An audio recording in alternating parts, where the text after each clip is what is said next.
have a question for you, Careblazer. How do you respond when somebody asks you about how your loved one is doing? Seems like a simple enough question to the person who's asking it, but you know it could be way more complicated than that. You may not want to share with the person how your loved one is doing.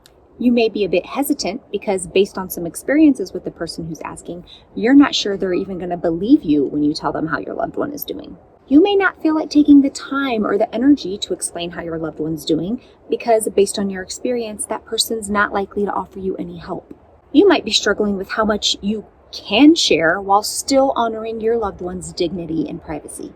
Or this question might be bringing up a bunch of different emotions for you because over the past year, while you've been caring for your loved one with dementia, everybody is asking about how your loved one is doing, and yet nobody has taken the time to really ask you how you're doing. In today's video, I want to go over some ways that you can respond to this question when somebody asks you, how's your loved one doing? Before I give you exact sentences that you can say, I want to first tell you that you can answer this question however you want. That may seem obvious, but I'm guessing there are some of you out there who are feeling some sort of pressure that you have to respond in a certain way to be polite, or that you feel like it's the right way to do or the less awkward thing to do to be able to provide some sort of explanation. Many times, people don't actually respond the way they want to respond. They respond in the way they think they should respond.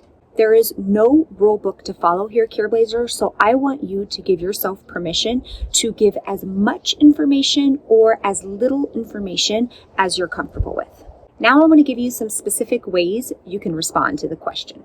Obviously, not all of these responses are going to be a perfect fit for your situation. You get to choose what's best for you and your loved one and decide what response you'd like to give. After all, you know what's best for you.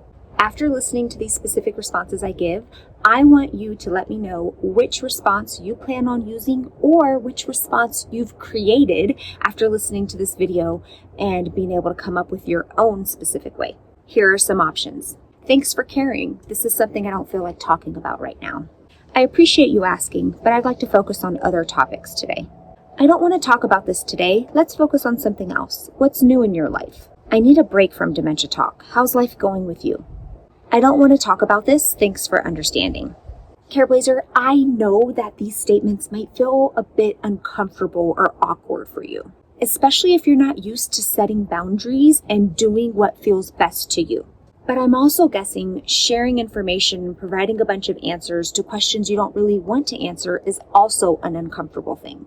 If you're going to be uncomfortable, I vote that you do the thing that is best for you. I hope these responses give you an idea of how you might want to respond to this question moving forward. And it's totally okay to not answer their question in a respectful and honest way. And remember, just because somebody asks you a question that they want the answer to, it doesn't mean you have to give it to them.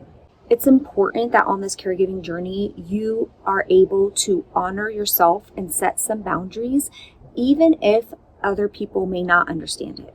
Let me know in the comments below how you plan to respond to this question in the future, and maybe how you've been currently responding to this question in the future. I also just want to give you permission that the way you respond to that question can change from day to day, hour to hour, minute to minute, depending on who it is that's asking it to you, how you're feeling in that moment.